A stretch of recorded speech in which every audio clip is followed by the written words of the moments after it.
So silipin muna natin ang dalampasigan nitong Grayson. Grayson, yes, Grayson. Kasi wala pa naman po talaga ditong tinambak or walang tinambak na buhangin. I mean, tinambak na dolomite sand. Kaya ang tawag natin dito ay Grayson or black sand. Ayan. Silip muna tayo dito. Ikot ko lang po kayo. At ito nga yung ating kalangitan. Tumitirik na naman po ang init ang araw, si Haring Araw.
Manila Bay Dolomite Sand po tayo ngayong araw, Tuesday, at ngayon ay November 7, 2023. Nasa Manila Yacht Club po tayo at pag ganito na ang ating view ay napakaganda.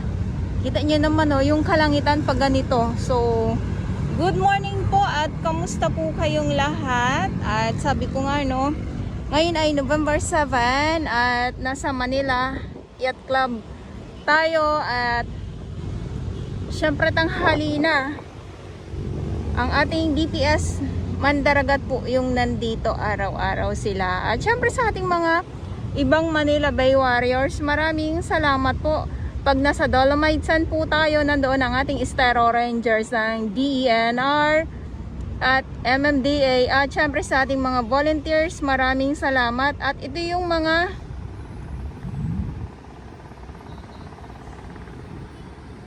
basura, yes, mga halong mga basura at mga kahoy, mga mga dambuhalang mga kahoy, mga troso kung baga. Ayan, good morning po, kamusta naman? Ayan, mismo sa tapat ng Quirino, Hospital ng Maynila at yung Manila Zoo. Low tide na naman, talaga naman. Low tide na naman, kaya masasaksihan na naman natin yung mga katahungan.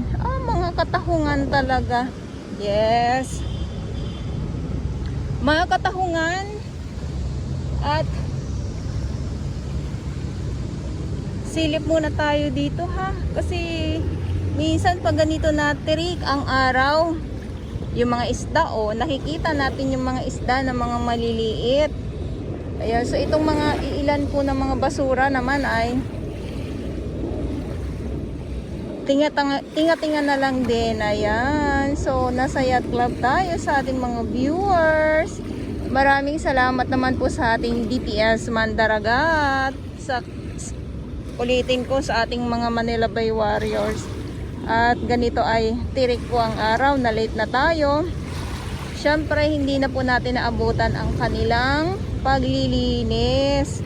Ang ating DPS Mandaragat. Ayan. May oras po kasi yan talaga sila sa kanilang mga trabaho. So morning pa naman. Ayan, wala pa naman eksaktong alas 12. Kaya good morning pa din po sa inyong lahat. Yes, good morning pa din.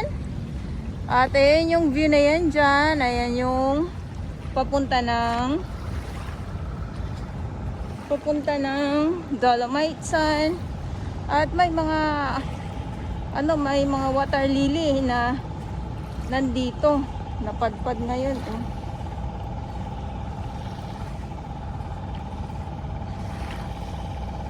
Dito kasi pag sa umaga, marami tayong makikita ng mga ng mga isda. Kaya lang na late na naman tayo.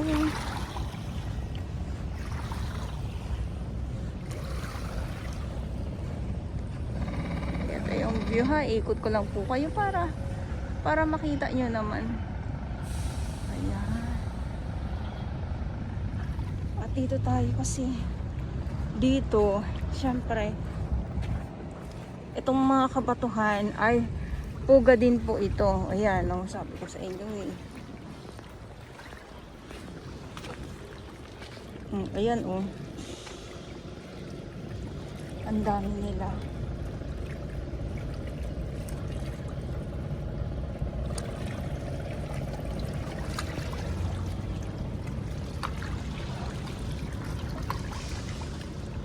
So nandito na tayo sa may breakwater. Dito nga po sa Yacht Club.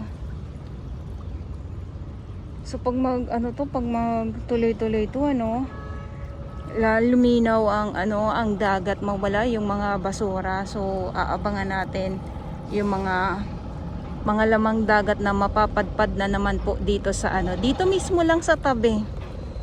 Ayan. Kasi nakakatuwa talaga pag yung mga isda, mga lamang dagat, tapos yung mga ibon nagkakagulo. Ay nako, tuwang-tuwa na naman po ako. Sila lang po ang hindi natutuwa. Ayan. So ito yung update natin dito ngayon sa Manila Yacht Club. Good morning po sa inyong lahat. At ulitin ko lang po at sa mga baguhan, yes, welcome sa channel ni Miss July ni Dora Bells. Mahalin niyo po ako ng buong buo. Yun ay hindi galing sa ilong ng maisingaw. God bless everyone. Rumoronda ang ating Coast Guard. Ayan, nandyan sa unahan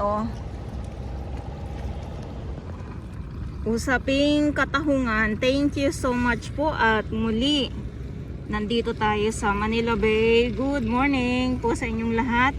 Mga katahungan pa din po ang inyong makikita. Ayan, so nandito tayo sa may mga kabatuhan nga po na punong-puno ng mga tahong. At ngayon ay November 7, 2023.